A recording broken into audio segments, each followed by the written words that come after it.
तो हेलो दोस्तों, हम लोग क्लास 12 के इन्वर्स ट्रिग्नोमेट्री का एग्जाम्पल नंबर 10 तक बना लिए थे। तो अब हम लोग कहाँ पहुँच चुके हैं? एग्जाम्पल नंबर 11 में पहुँच चुके हैं। ठीक है, तो एग्जाम्पल नंबर 11 में क्या बोल रहा है? सो दैट, ठीक है, प्रूफ करना है हमें। एग्जाम्पल नंबर 10 के जैसा ही दिख रहा है।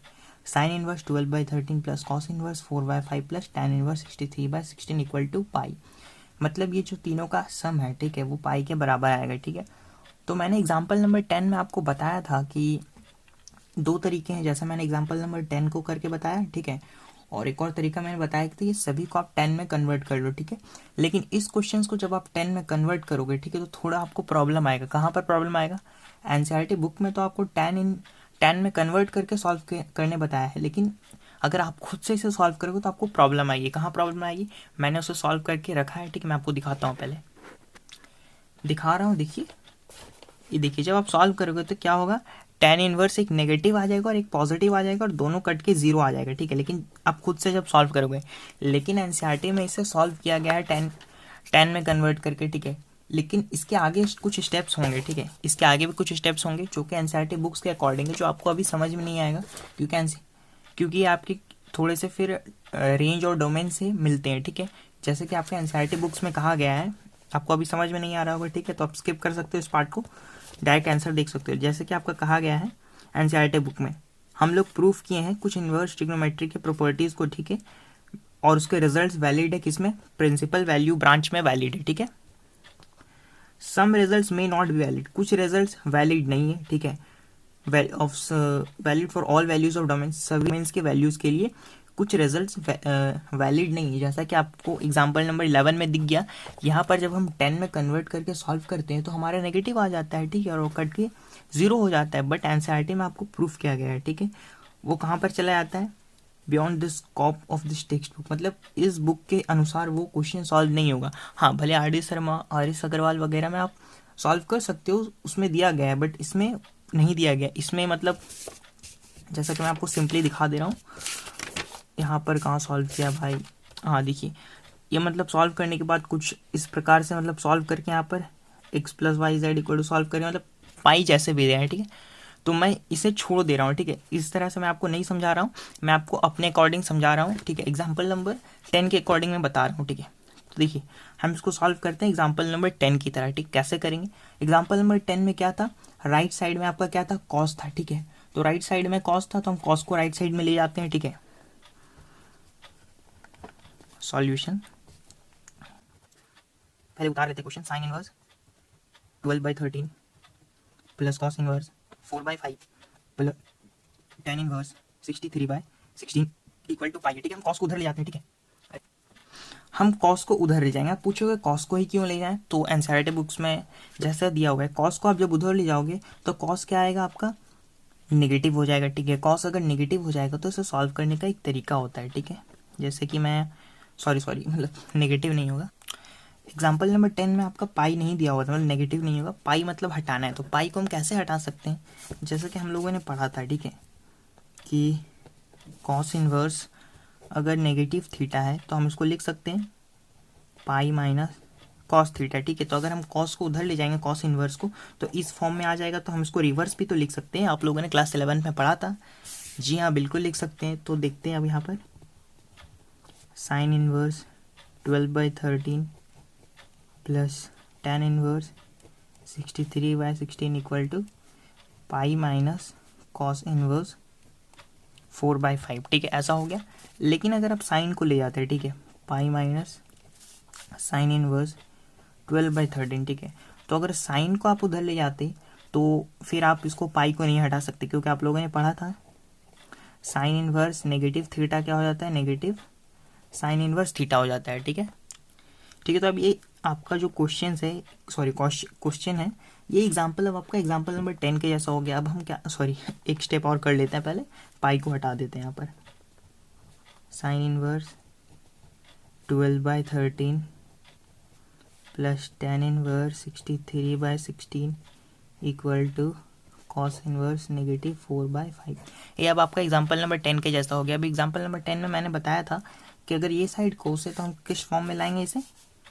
Cos A plus B. ठीक है, इस फॉर्म में लिखेंगे। ठीक है, जैसा कि एग्जांपल नंबर 10 बताया था कि ए की वैल्यू कुछ होगी, बी की वैल्यू कुछ होगी, दोनों को जोड़ने के बाद हमारे पास कॉस सी आ गया मान लीजिए, ठीक है, ये आ गया। तो हम इसको इसी फॉर्म में कन्वर्ट करें। तो इस फॉर्म में कन्वर्ट करने के लिए सबसे पहले क्या करेंगे, हम लोग कुछ मान लेते हैं दोनों को, ठीक है। साइन इनवर्स 12/13 को हम लें ए मान लिया यहाँ पर, tan इनवर्स 63/60। अब आगे के स्टेप आपको पता है कैसे करना है, फिर भी मैं आपको करके दिखा रहा हूँ फॉर्मेलिटी, ठीक है। इक्वल टू बी मान लिया हम लोगों ने, ठीक है। तो 12/13 इक्वल टू साइन ए हो जाएगा 63/16 इक्वल टू 10b हो जाएगा, ठीक है। तो यहाँ से हम लोग कॉस ए अब निकाल सकते हैं। क्यों? देखिए कॉस ए प्लस बी का फॉर्मूला क्या है आपका, cos A into cos B minus sine A into sine B. तो कॉस ए कॉस बी चाहिए, साइन ए साइन बी चाहिए, ठीक है। तो ए मान ली और बी मान लिए, तो साइन ए है हमारे पास, अब कॉस ए निकालेंगे। कॉस ए क्या हो जाएगा, √1 माइनस साइन स्क्वायर ए हो जाएगा, ठीक है। कॉस ए दिख रहा है, थोड़ी सी लाइटिंग की प्रॉब्लम आ रही है, बट फिर भी अगर आपको दिख रहा है तो अच्छी बात, नहीं दिख रहा है तो बता दीजिएगा, कैसे बताओगे, लाइव थोड़ी ना है। तो 1 माइनस साइन स्क्वायर ए की वैल्यू क्या आ जाएगी, 144/169, ठीक है। तो कॉस ए इक्वल टू क्या हो जाएगा, 169 माइनस 144/169, 169 माइनस 144 25 हो जाएगा, और 25 और 169 क्या हो जाएगा हमारा, 13 हो जाएगा, ठीक है। तो कॉस ए की वैल्यू 25 का स्क्वायर रूट क्या होता है, 5 होता है, 169 का क्या होता है, 13। तो 5/13 हमारा आ गया ये, ठीक है। अब इसको कैसे करेंगे, इसमें हम क्या करते हैं, ज़्यादा फार्मूला वगैरह नहीं लगाना चाहते तो हम क्या करते हैं, एक ट्रायंगल बना लेते हैं, ठीक है। एक ट्रायंगल बना लेंगे यहाँ पर, और इसको हम लोगों ने मान लिया बी, ठीक है। आपको पता है tan थीटा क्या होता है, p/b, परपेंडिकुलर ये हो गया, परपेंडिकुलर क्या हो जाएगा हमारा 63 हो जाएगा, परपेंडिकुलर बेस क्या हो जाएगा 16, ठीक है।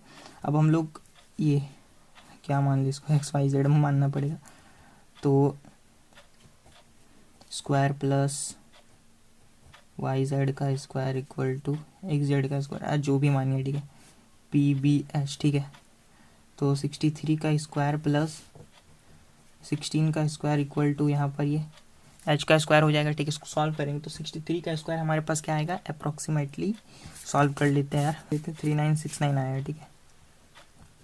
3969, 16 का क्या हो जाएगा 256, ठीक है। 16 का 256 होता है, इक्वल टू h स्क्वायर हो जाएगा, ठीक है। इसको जब हम जोड़ेंगे तो क्या आएगा, पूरे मैं कैलकुलेशन कर रहा हूँ आपके साथ, आप भी कैलकुलेशन करिएगा, 5, ठीक है। तो 4225 हो जाएगा हमारे पास, एच स्क्वायर हो जाएगा, ठीक है। तो ये हमारे पास किसका रूट आएगा, एच स्क्वायर। तो एच की वैल्यू क्या आ गई 65, ठीक है। एच की वैल्यू हमारे पास क्या आ गई है 65 आ गई है, क्या है, मैंने कैलकुलेशन सही किया, 3969 होगा हमारे पास, ठीक है, प्लस 256 सही है, 4225 आएगा, सही है। उसके बाद क्या करेंगे, एच स्क्वायर को जब अंडर रूट लेंगे तो ये फैक्टराइज का यहाँ 65 आ गया, ठीक है। एस्टिमेटेड से निकालें, हाँ 65 ही आएगा यहाँ पर, ठीक है। तो ये कन्फर्म हो गया है। चलिए अब हम क्या करते हैं, कॉस ए निकल गया, साइन ए निकल गया, ठीक है। अब हमें क्या निकालना है,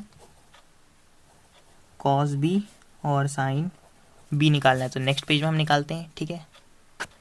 तो जो जो पीछे आया उसे लिख लेते हैं। साइन ए हमारे पास क्या आया था, साइन ए आया था हमारे पास 12/13 आया था। कॉस ए क्या आया था 5/13 आया था। ट्रायंगल देख लेते हैं, ट्रायंगल क्या आया था यहाँ पर, बी है।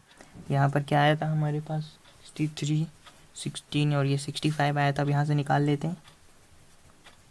साइन बी क्या होता है, परपेंडिकुलर अपन हाइपोटेनस, 63/65 आ जाएगा हमारे।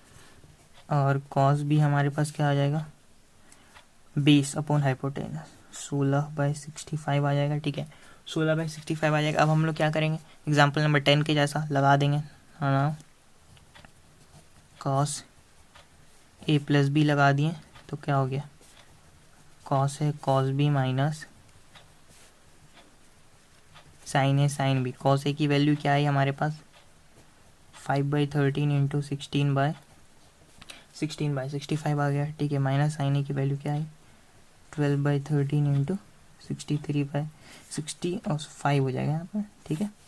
63/65 हो जाएगा। चलिए अब हम इसको क्या करते हैं, सबको कर लेते हैं मल्टीप्लाई, 16 5 जाए 80 हो जाएगा यहाँ पर, ठीक है, और 13 इंटू 65 कर लेंगे, ठीक है, और 12 3 36 72 75 75 आ जाएगा यहाँ पर, 756 आ जाएगा नीचे, 13 इंटू 65 हो जाएगा हमारे पास 845। कैलकुलेशन आप स्किप कर सकते हो, मैं खुद से कर रहा हूँ, ठीक है, 845 आ गया। दोनों को अगर आप सब्ट्रैक्ट करोगे तो नेगेटिव आएगा, नेगेटिव करने के बाद क्या आएगा हमारे पास,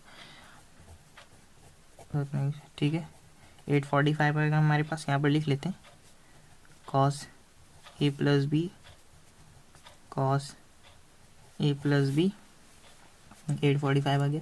अब हम इसको डिवाइड कर देते हैं, ठीक है, डिवाइड का कॉमन आ रहा है हमारे पास, लाइटिंग अच्छी आ रही है यार, थोड़ी सी ख़राब लाइटिंग हो गई, चलो कोई बात नहीं।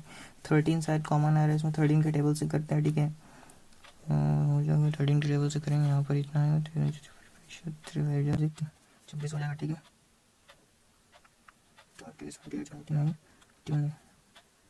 हो गया, ठीक है। उसके बाद कैसे करेंगे हम लोग, यहाँ पर 52 आ रहा है, यहाँ पर 65 आ रहा है, 13 5 13 चुके 52, ठीक है, इक्वल टू नीचे ही लिख लेते हैं, ठीक है,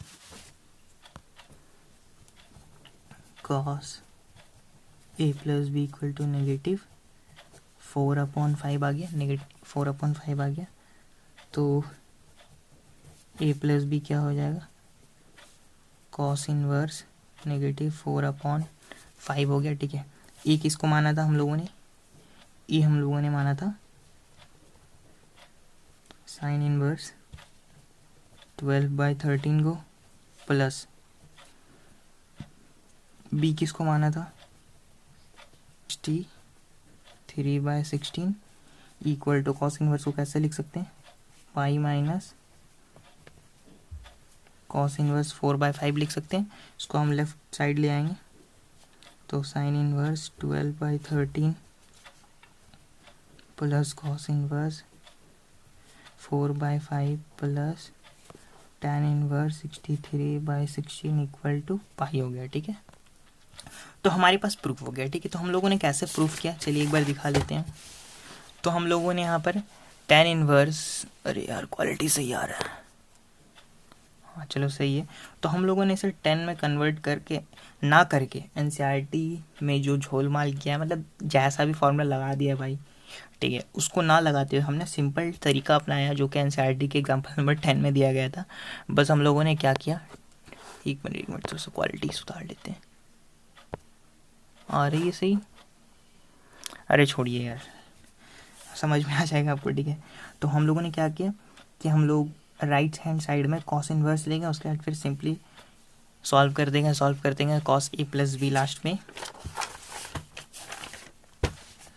कॉस ए प्लस बी के फॉर्म में हम लोगों ने इसे लिखा, और हमारे पास यहाँ पर क्या आ गया, कॉस इनवर्स नेगेटिव 4/5 आ गया, ए प्लस बी को जो हमने माना, उसके बाद फिर कॉस को लेफ्ट साइड ले आया, साइन इनवर्स ये करके हमारे पास प्रूफ हो गया, ठीक है। देखो यार मैं टीचर तो नहीं हूँ, जितना आपको समझाना था उतना मैंने समझा दिया, बाकी आप लोग खुद समझ जाओगे, क्योंकि मैं एग्जांपल बता रहा हूँ, ठीक है। क्योंकि अक्सर एग्जांपल लोग बच्चे नहीं यार, दोस्त बोलता हूँ दोस्त एग्जांपल अक्सर, जैसे मैं था स्टूडेंट तो मैं क्या करता था, पहले एक्सरसाइज कर लेता था, उसके बाद एग्जांपल्स करता था। तो मुझे जहाँ तक लगता है कि ज़्यादातर बच्चे यही करते हैं, ठीक है। कोई एग्जांपल्स 2 टाइम पे करते, एक जो पढ़ने वाले बच्चे होते हैं वो सबसे पहले करते हैं, और दूसरे जो नहीं पढ़ने वाले होते हैं एग्जाम के टाइम पे करते हैं, क्योंकि उन्हें पता रहता है एग्जाम में एग्जाम्पल से ही क्वेश्चन पूछता है टीचर, क्योंकि टीचर को भी पता रहता है मैक्सिमम स्टूडेंट एग्जाम्पल्स नहीं करता है जल्दी से, ठीक है। तो आई होप आपको ये वीडियो समझ में आया होगा, अगर नहीं समझ में आया तो आप कमेंट कर सकते हो, ठीक है। अब एग्जाम्पल नंबर 12 और 13 में पहुँचते हैं, ठीक है, उसके बाद चैप्टर एंड होगा।